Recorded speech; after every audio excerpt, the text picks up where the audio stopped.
जय श्री श्याम मित्रों, मैं हूं आपका ज्योतिष मित्र पंडित हर्ष। एक बार फिर से आपका हमारे YouTube चैनल एस्ट्रो पंडित हर्ष शर्मा में स्वागत है। बड़े ही सरल तरीके से ज्योतिष को जानेंगे और समझेंगे। मित्रों, आज हम आपके लिए बड़ी ही खास और बड़ी विशेष जानकारी लेकर आए हैं जो कि शारदीय नवरात्रि से संबंधित रहने वाली है। जानेंगे कन्या पूजन क्यों है वर्ष समापन का सबसे खास हिस्सा। जानेंगे इसके पीछे के अद्भुत लाभ और विशेष जानकारी। आइए जानते हैं इसी के विषय में संपूर्ण जानकारी।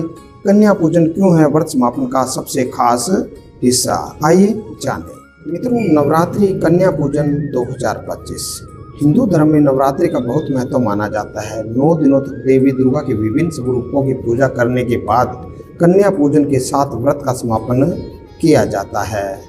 इसे कन्या भोज भी कहा जाता है। नवरात्रि व्रत का समापन कन्या पूजन के साथ होता है, जिसका गहरा धार्मिक, आध्यात्मिक और पौराणिक महत्व है।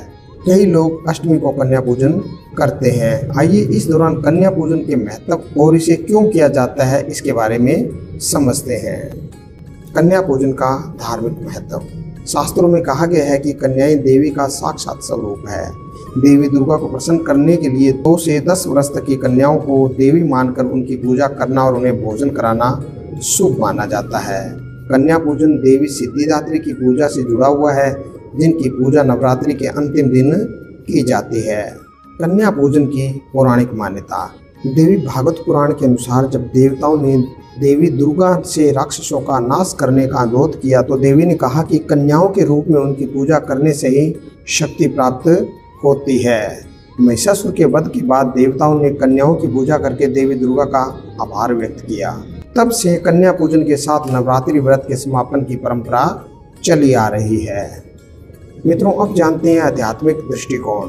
कन्या पूजन नारी शक्ति का सम्मान है। कन्याओं को भोजन, वस्त्र और उपहार देकर यह संदेश दिया जाता है कि महिलाएं ब्रह्मांड की माता और पालनहार होती है। यह कार्य बच्चों के लिए सुख, समृद्धि, परिवार में शांति और घर में सकारात्मक ऊर्जा लाता है।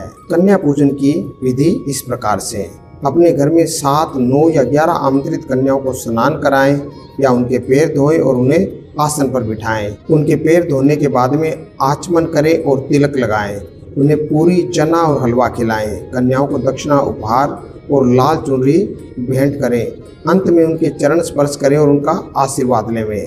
अब जानते हैं कन्या पूजन के लाभ। घर में लक्ष्मी जी और माता सरस्वती जी का वास होता है। कन्या पूजन से सभी प्रकार के कष्ट और नकारात्मक ऊर्जा दूर हो जाती है। परिवार में सुख, शांति और समृद्धि आती है।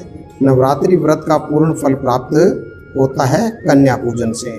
मित्रों, ये थी कुछ खास और विशेष जानकारी कन्या पूजन के बारे में। आज हमने जाना कन्या पूजन क्यों होती है व्रत समापन के बाद। तो जाना इसी के बारे में। इसी तरह की और अन्य जानकारी जानने के लिए जुड़े रहिए हमारे इस चैनल के साथ में। हमारे इस चैनल पर ज्योतिष को बड़े ही सरल भाषा में बताया और समझाया जाता है। आज के लिए बस इतना ही मित्रों। जय श्री श्याम, जय माता दी।